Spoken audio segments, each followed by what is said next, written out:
किन्नौर में बादल फटा है। किन्नौर में अचानक बाढ़ से तबाही मच गई, पुल बह गया। किन्नौर में ट्रैकिंग रूट पर तबाही आ गई। अचानक बाढ़ आने से कई श्रद्धालु फंस गए हैं। किन्नौर कैलाश यात्रा रूट पर भारी तबाही आ गई है। अब तक 400 लोगों का रेस्क्यू किया जा चुका है।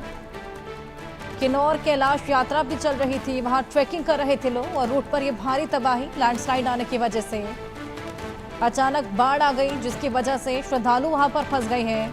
हिमाचल प्रदेश का किन्नौर, जहां बादल फटा, अचानक बाढ़ से तबाही, पुल तक बह गया है।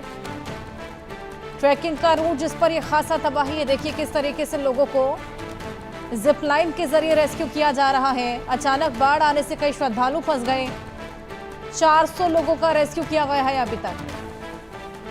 5 दिन अभी और भी भारी पड़ने वाले हैं, क्योंकि मौसम विभाग का अलर्ट कि अब भी मूसलाधार बारिश देखने को मिल सकती है।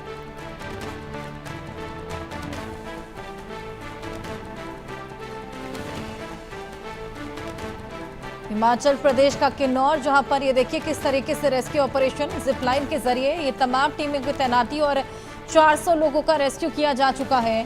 लेकिन ये ट्रैकिंग रूट पर जिस तरीके से तबाही आई है, इसके बाद बेहद ज्यादा हड़कंप की स्थिति भी बन गई है।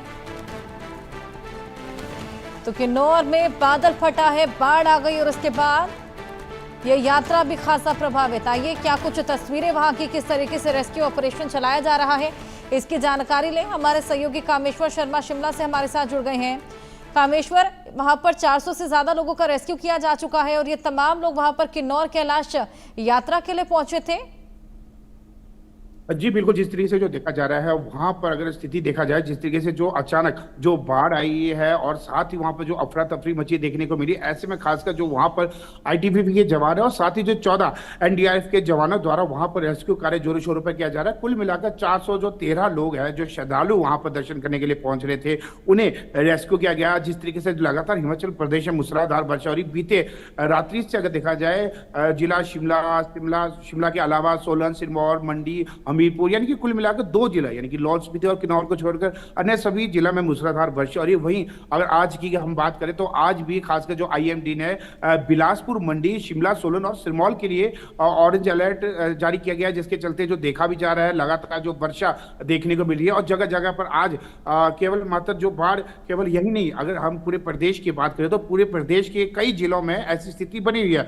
अगर देखा जाए प्रदेश सचिवालय के पास भी सुबह एक पेड़ गिर गया था, जो कि एक सरकारी बस पर गिरा। गनीमत यह रही कि वहां पर केवल तारें अत्यधिक थी, जिसके चलते जो बस को अधिक डैमेज हुआ, जो अंदर सवारी थी उन्हें भी अधिक चोटें नहीं। इसके अलावा जो लैंडस्लाइड टूटीगंडी के पास भी देखने को मिला है। वहीं अगर हम बात करें नेशनल हाईवे चंडीगढ़ शिमला के कच्ची मोड़ में पुराना द्वारा जिस तरीके से जो आज भी लैंडस्लाइड हुआ, अगर देखा जाए पिछले 2-3 वर्षों से लगातार वहां लैंडस्लाइड हो रहा है, क्योंकि एनएचआई द्वारा वहां पर 90 डिग्री में जो कटिंग की गई है, जिसके चलते हर वर्ष वहां पर लैंडस्लाइड देखने को मिलता है। इसके अलावा अगर हम बात करें मंडी से मनाली, वहां भी लैंडस्लाइड देखने को मिला। कुल मिलाकर आज अगर स्थिति देखा जाए, बीते दिन अगर देखा जाए 283 सड़क मार्ग अवरुद्ध थे, लेकिन आज 500 से अधिक जो सड़क मार्ग अवरुद्ध है। इसके अलावा जिस तरीके से 7 डिवीजन में आज शिक्षा संस्थानों को बंद किया गया, जबकि जिस तरीके से जो सोलन की अगर बात करें, जो 5 जिला में आज भारी वर्षा बताई थी, ऐसे में खासकर सोलन में तो सभी शिक्षा संस्थानों को बंद कर दिया गया है। तो इससे अंदाजा लगाया जा सकता है हिमाचल प्रदेश में जो वर्षा है वो थमने का नाम नहीं ले रही है। वहीं अगर हम बात करें जिस तरीके से सुबह के समय जो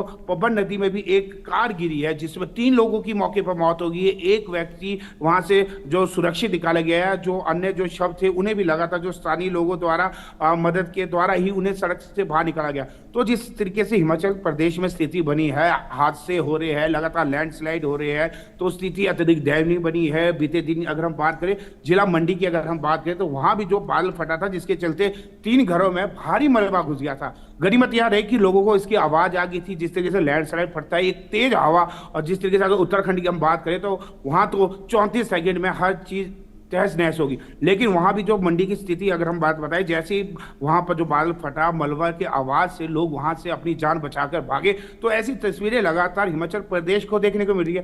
कुछ दिन पहले ही मंडी के थियोट की अगर हम बात करें तो 1 सेकंड में ही विशाल पत्थर आया और एक घर पूरी तरह से क्षतिग्रस्त गया। तो ऐसी तस्वीरें लगातार हिमाचल प्रदेश में आ रही है। और खासकर जो ऊंचाई वाले क्षेत्र है वहां पर लगातार जो बादल फटने का क्रम लगातार जारी है। खासकर आईएमडी ने भी पहले बताया कि पहले जो ये बादल पड़ते थे 5,000 6,000 फीट की ऊंचाई पे पड़ते थे, अब ये जो स्थिति है 3,000 से 4,000 के बीच फटना शुरू हो चुके हैं। ऐसे में खासकर जो समस्या है लोगों की और अधिक बड़ी है। और इस वर्ष की अगर हम बात करें तो ज्यादा बादल मंडी जिला में फटी है। अगर देखा जाए 30 जून को जिस तरीके से 15 बादल एक ही दिन में फटे, जबकि सिराज विधानसभा क्षेत्र में एक ही रात को जो 10 बादल फटे थे जो कि सड़क अवरुद्ध थे, वो आज भी अवरुद्ध है, जिसके चलते लोगों को भारी परेशानियों का सामना करना पड़ रहा है। और जो लगातार वर्षा हो रही है इससे जो सारे ही बांध है, चाहे हमारे पोंग डैम की बात करें, करछम की बात करें, झाकड़ी की बात करें, कोल डैम, यहाँ पर जल स्तर अत्यधिक बढ़ चुका है। और सुबह के समय भी आज कोल डैम से 6:30 बजे के करीब पानी छोड़ा गया।